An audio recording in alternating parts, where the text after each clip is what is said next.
भैया,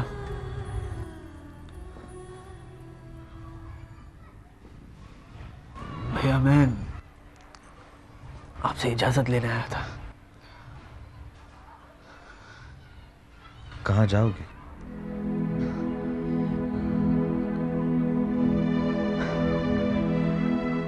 मैं विशु के रिश्ते की बात तुमसे करने वाला था। मेरी जिंदगी में सिर्फ विशु ही थी जो मुझे ठीक तरह से समझती थी भैया, और अब वो ही नहीं रही तो मेरा यहाँ जी नहीं लगेगा भैया, मुझे जाना होगा। नहीं, सुनो सुनो सुनो, तुम मेरे साथ यहाँ क्यों नहीं रह लेते? मैं तुम्हारे घर वालों से बात करता हूँ। किससे बात करेगा भैया? इस दुनिया में मेरा कोई नहीं है भैया। फिर तो मैं तुम्हें कहीं नहीं जाने दूंगा। और फिर से नहीं कहना ऐसा कि इस दुनिया में तुम्हारा कोई नहीं है। मैं हूं, और तुम मेरे पास रहोगे ना यहाँ, तो विशु देखेगी, बहुत खुश होगी। वो जहां कहीं भी है ना, वो देखेगी, बहुत खुश होगी। तुम नहीं जाना। विशु नहीं है, तुम हो, मेरे छोटे भाई हो तुम। नहीं जाना।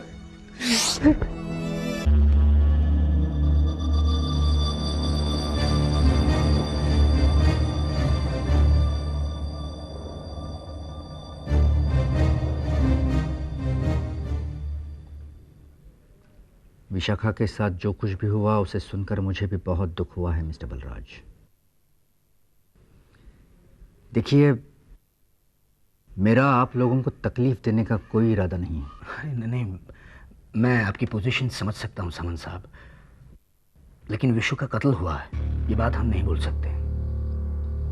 एग्जैक्टली। और ये रही विशाखा की पीठ से मिली उस गोली की रिपोर्ट। इस रिपोर्ट से कॉम्प्लिकेशंस बहुत बढ़ गई हैं मिस्टर बलराज। जो गोली विशाखा की पीठ से बरामद की गई, वो गोली और कोर्ट में विक्रम पर चलाई गई गोली, दोनों ही गोलियां एक ही पिस्तौल से चलाई गई हैं। व्हाट? लेकिन विक्रम पर कोर्ट में गोली तो नकाबपोश ने चलाई थी। लेकिन अगर नकाबपोश मर चुका है तो फिर ये गोली किसने चलाई? यानी वो नकाबपोश जिंदा है। जिंदा है या फिर किसी और ने विशाखा पर गोली चलाई? देखिए मिस्टर बलराज, इन सवालों के जवाब जानने के लिए मुझे अमर से मिलना बहुत जरूरी है, क्योंकि वही एक गवाह है हमारे पास जो मौका वारदात पर मौजूद था। सामंत साहब, अब अमर भी विशु का बहुत अच्छा दोस्त था, बहुत गहरी दोस्ती थी दोनों में। इस हादसे से उसे भी बहुत बड़ा सदमा पहुंचा है, और फिर विक्रम को अगर इस बात का पता चल जाए तो वो भी नाराज हो जाएगा। इसीलिए तो मैंने आपसे बात करना ठीक समझा मिस्टर बलराज। देखिए, जितना हो सके विक्रम को इस बात का पता ना चले, लेकिन मेरा अमर से मिलना बहुत ही जरूरी है mister Balraj. Try to understand me please. ठीक है, मैं बात करूंगा अमर से। Thank you very much. Thank you.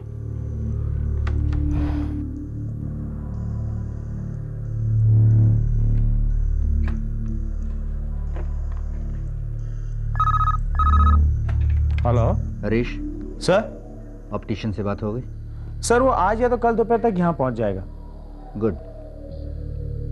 अमर और महेश के फोटो मंगवाओ। Yes sir. या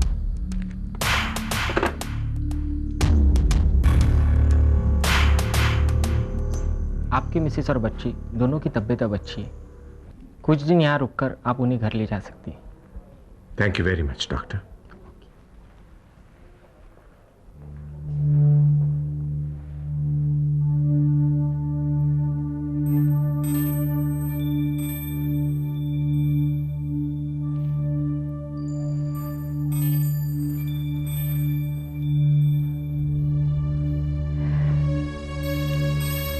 आपको विशाखा के बारे में पता चला? नहीं, मैं तो यहाँ शालू के पास था। क्या हुआ विशु को? विशु अब इस दुनिया में नहीं रही। किसी ने उसे गोली मार दी। किसने? मुझे पता नहीं, मैं घर पर थी। उसके साथ उसका दोस्त अमर था। वो कैसा है? उसे कुछ नहीं हुआ। मैं ये बात शालू से कहने आई हूं। नहीं नहीं, अभी अभी उसकी तबीयत सुधरी है। इस वक्त आप ये बात उसे नहीं बताएंगे। रघुनाथ जी, शालू अपनी बेटी खो चुकी है। वो बेटी जो कभी शालू को अपनी मां नहीं मानती थी, अभी अभी उसने उस बेटी को जन्म दिया है जो शालू को मां का सम्मान देगी। एक अरसे के बाद शालू की जिंदगी में खुशी लौट आई है। कुछ पल के लिए तो इस खुशी को रहने दीजिए। जब शालू मुझे पूछेगी तो मैं उसे सब कुछ बता दूंगा। फिलहाल डॉक्टर ने उसे आराम करने के लिए कहा है।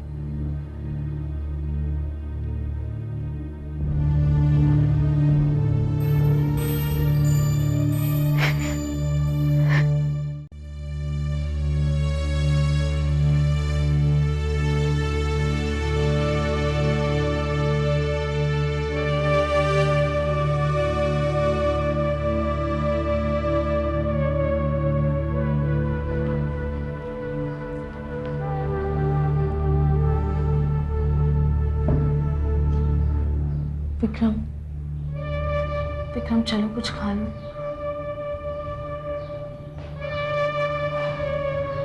प्लीज विक्रम, पिछले 2 दिनों से ना तुमने कुछ खाया है और ना ही ठीक से सो पाए हो।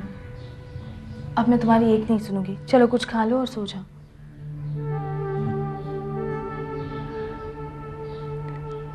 पता नहीं किस कलम से लिखी है लिखने वाले ने मेरी तकदीर।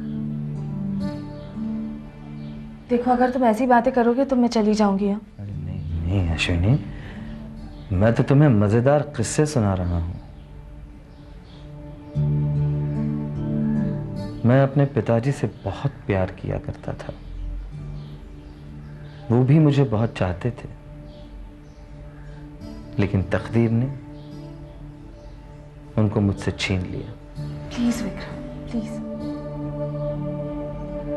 और फिर मां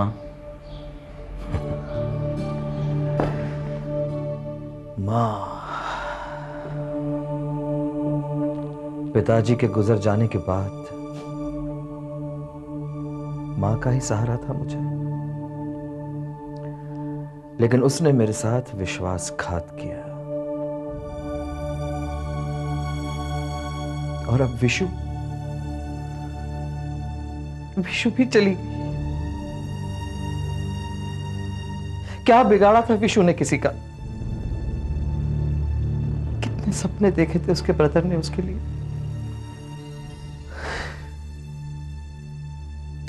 मेरी समझ में ये नहीं आ रहा है कि ये सब कुछ मेरे ही साथ क्यों हो रहा है। भगवान तुम्हारा इम्तिहान ले रहा है विक्रम। कहते हैं कि कुछ देने से पहले भगवान सब कुछ ले लेता है। कुछ देना नहीं जानता है तुम्हारा भगवान, सिर्फ छीनना जानता है। नहीं विक्रम, तुम गलत सोच रहे हो। विक्रम, तुम्हारी तरक्की को रोकने के लिए भगवान ने नहीं, किसी शैतान ने विशु को छीना है तुमसे। तुम इस सदमे में हार जाओ, यही कोशिश है किसी की। देखो विक्रम, अगर तुम इसी तरह अपनी बहन के गम में आंसू बहाते रहे तो तुम्हारी जिंदगी बनने से पहले ही विशु भी चाहती थी कि तुम इस दुनिया के सबसे बड़े इंडस्ट्रियलिस्ट बनो। तुम्हारे पापा के गुजरने के बाद विशु ने तुम में ही अपने पापा को देखा, मां की ममता को महसूस किया। अपने आप को संभालो विक्रम। विशु कहीं नहीं गई है, वो तुमसे कभी अलग हो ही नहीं सकती। लेकिन अगर विशु की रूह ने तुम्हें इस हालत में देख लिया तो वो रो पड़ेगी। क्या तुम उस दुनिया में उसे दुख देना चाहते हो? नहीं नहीं, मैं अपनी बहन को दुख नहीं देना चाहता। मैं विशु को दुखी नहीं देख सकता, लेकिन जिस किसी ने भी मेरी बहन को मुझसे छीना है, उसकी तकदीर से मैं सुख की रेखाएं मिटा दूंगा। ये मेरी बहन से मेरा वादा है। बहुत सुन लिया आपकी वादे। अरे इतना बड़ा झटका दिया विक्रम को और आप हो कि सिर्फ पीठ थपथपा रहे हो। कहां कहां कांटेक्ट करने की कोशिश नहीं की मैंने, मोबाइल फोन तक ऑफ था आपका। पैसा देना तो दूर की बात, यहां क्या हो रहा है ये जानना भी जरूरी नहीं समझा आपने। हो गया यार, कुछ बहना बाकी है। देखो अमर, डिलीवरी के वक्त मेरी बीवी की तबीयत सीरियस हो गई थी, इसलिए मैं जरा टेंशन में था। लेकिन कुदरत का तमाशा देखो, वहां एक बेटी की मौत हुई तो यहां दूसरी बेटी ने जन्म लिया। विशु को मारकर तुमने विक्रम के जज्बात को ठेस जरूर पहुंचाई, लेकिन उसका भरोसा भी तो जीत लिया। तुम तो बिना शादी के घर जमाई बन गए। इस बारे में तुम्हारी जितनी तारीफ की जाए उतनी कम है। वाह।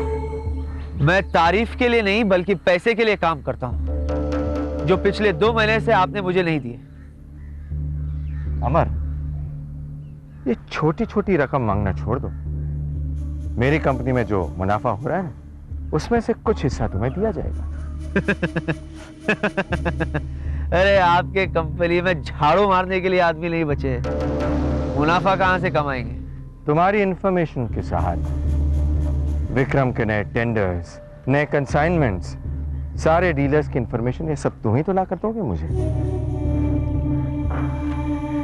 देखो ये सब एक आध बार ठीक रहेगा, अगर मैं बार बार ऐसा करूंगा तो विक्रम को मुझ पर शक हो जाएगा। कृष्णकांत, वहां रहकर भी वो मेरे फायदे के लिए ही जिएगा।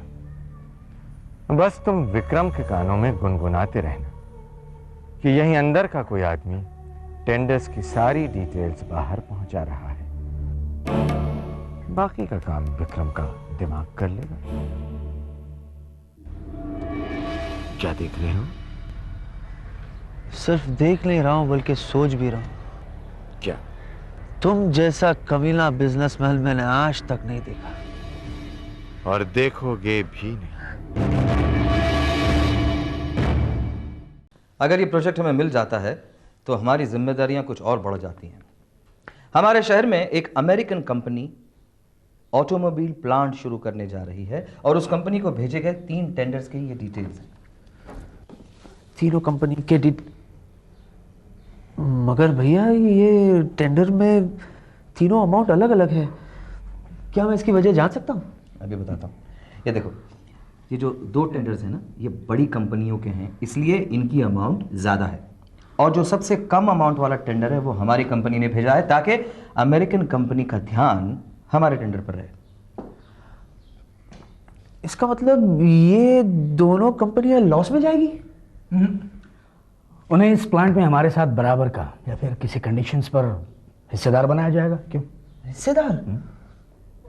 मगर क्या ये डील वर्कआउट होगा भैया? बिल्कुल होगा, मैं बताता हूँ। देखो, एक तरफ इन 2 बड़ी कंपनियों के चर्चे पूरे शहर में हैं, तो दूसरी तरफ हमारी कारों ने स्पीड के साथ साथ क्वालिटी भी मेंटेन की है। इसलिए अब हमारे राइवल्स के नसीब में सिवाय शिकस्त के और कुछ नहीं है। वो दिन दूर नहीं है जब रघुनाथ घुटनों के बल चलकर हमारे पास मदद मांगने आएगा।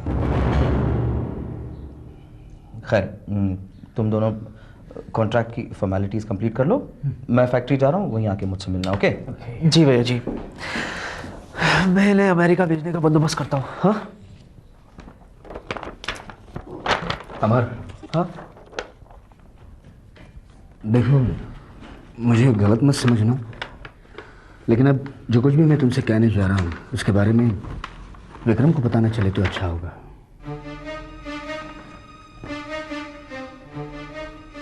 क्या बात है, मुझसे कोई गलती हुई है? नहीं नहीं, गलती तुमसे नहीं, गलती तुम्हारी तकदीर से हुई है, जिसने तुम्हें गवाह बनाया।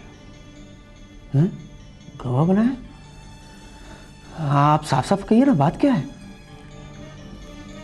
देखो अमर, विशु के साथ जो कुछ भी हुआ है उस सिलसिले में इंस्पेक्टर सामंत तुमसे मिलना चाहते हैं। वो क्या जानना चाहते हैं मुझसे? हाँ, वो ये जानना चाहते हैं कि किस तरह मेरी विशु को मेरी नजरों के सामने गोली मार दी गई और मैं चुपचाप खड़ा देखता रहा। हाँ, देख, बात समझने की कोशिश करो अमर।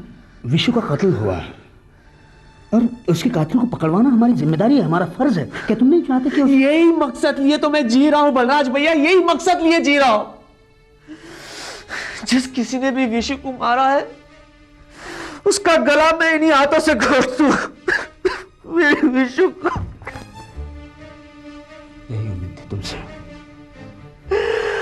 और इंस्पेक्टर सामंत भी मदद की उम्मीद रखते हैं तुमसे, और मुझे पूरा यकीन है कि तुम्हें उन्हें निराश नहीं करोगे तुम। हाँ? प्लीज।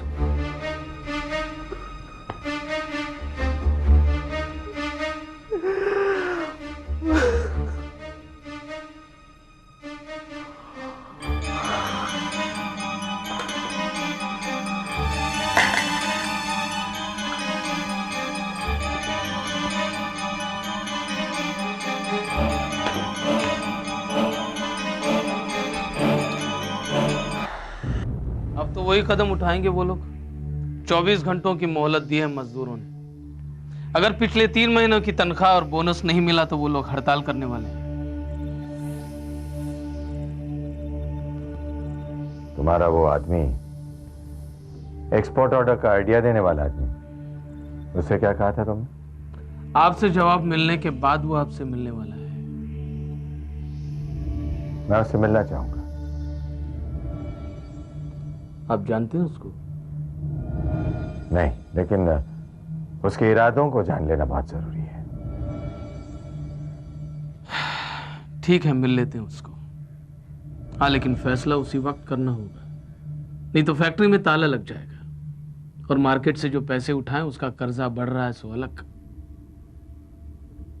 हाँ यशवंत, अब फैसला करना ही पड़ेगा।